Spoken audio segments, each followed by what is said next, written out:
축구를 혼자 한다는 사람이 있다면 그건 내 인생에 대한 모독이다. 지네딘 지단이 축구에 대해 남긴 이 명언대로 축구를 혼자 하는 것은 불가능한 일입니다. 그런데 요즘 축구를 혼자 하고 있는 선수들이 있습니다. 바로 지난 시즌 득점왕인 손흥민, 그리고 이번 시즌 뭔가 단단히 꼬인 홀란드입니다.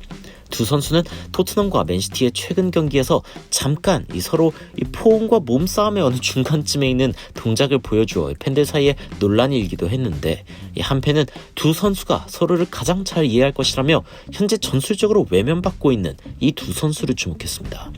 심지어 현재 언론에서는 현재 홀란드가 자신의 맨시티 탈출을 위해 변호사에게까지 문의를 했을 정도라는 현재 언론까지 터지고 있는데, 이게 도대체 무슨 상황인지 바로 들어가 보시죠. 현재 축구계에 가장 큰 논란이 있다면 바로 홀란드가 아닐까 싶습니다. 맨시티에 입단한 홀란드는 이번 시즌에 자신에게 주어진 그 기대를 충족하면서 이번 시즌 득점왕을 거의 예약해둔 상황입니다. 현재 21경기를 치른 맨시티는 총 53득점, 그중 거의 반에 해당하는 25골을 득점한 게 바로 이번 시즌 상반기 파란을 일으킨 홀란드입니다. 그런데 이 득점 기계 갑자기 고장이 났습니다.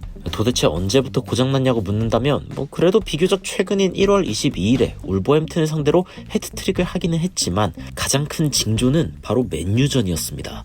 맨유에게 2대1로 패했던 1월 14일 경기, 홀란드는 이날 단 20개의 터치를 기록했습니다. 이것은 고립인가 작전인가, 많은 이들이 고민하면서 갑자기 홀란드에 대해 혼란스러운 의견들이 터져나오기 시작한 기점이 바로 이 맨유전인데요. 그게 더 심각해진 버전이 바로 토트넘전이었고, 이날 홀란드는 27개의 터치, 슈팅 0개, 페널티 박스 안 터치 0회로 토트넘에게 완패했습니다. 그러더니 영국 언론에 갑자기 이런 헤드라인이 뜹니다. 홀란드는 맨시티의 가장 성공적인 실수다.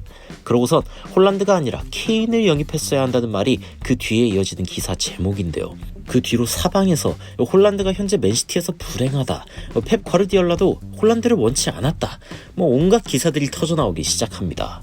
원래부터 시즌 초부터 홀란드는 최소한의 터치로 득점을 만들어낸다며 극찬을 받던 선수라는 점을 생각할 때 사실 현재 홀란드가 갑자기 받는 비판들이 도대체 무슨 일인가 싶긴 합니다. 그런데 그 뒤에 숨은 논리는 다음과 같습니다. 과르디올라는 점유형 티키타카 전술을 좋아하고 기본적으로 많은 터치를 가져가는 게 기본이라 지난 맨유 원정에서 승리를 거두었을 때는 맨시티 선수들이 최소 71번의 터치를 할 정도로 굉장히 많은 터치를 기록하던 팀 컬러를 가진 팀인데, 갑자기 홀란드에게 골을 넣기 위한 패스를 찔러주는 팀이 되려고 하니 홀란드가 막히면 무너지는 것입니다.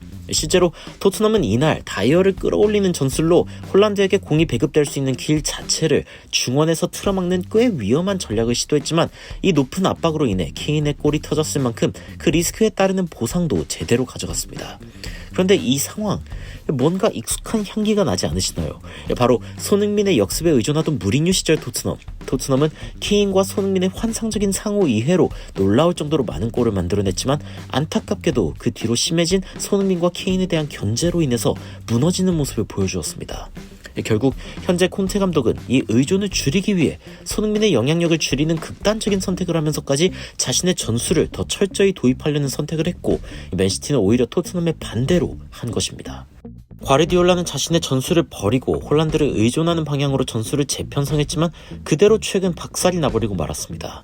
가장 큰 문제는 역시 과르디올라나 콘테 감독 모두 역습을 위주로 쓰거나 빠른 페이스로 상대를 제압하는 전술의 감독이 아니라는 점입니다. 차라리 역동성을 강조하는 클롭 감독의 전술이라면 혹시나 손흥민과 홀란드가 더 어울리지 않을까 하는 의견이 터져나오고 있는 이유가 여기에 있기도 합니다.